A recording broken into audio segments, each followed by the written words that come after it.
कटी कैसे रात वो तोर बिना जिया नहीं जागी रे ए संगीना।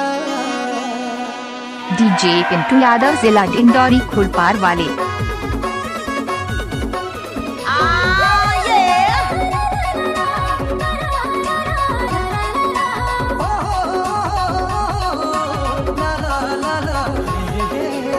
यार क्या होता है दद्दू?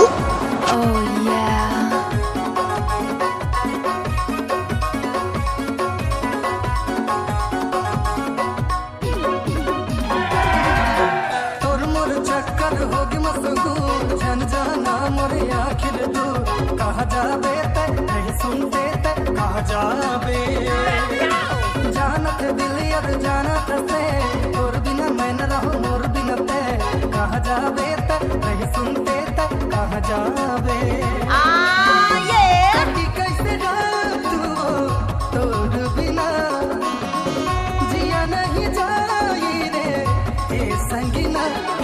डीजे पिंटू यादव खुरपार वाले।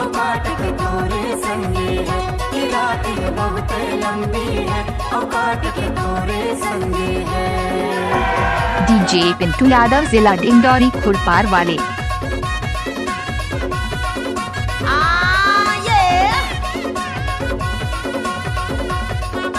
डीजे पिंटू यादव खुरपार वाले।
बहुत लंबी है औकात के पूरे संगी है, इरादे बहुत लंबी है औकात के पूरे संगी है।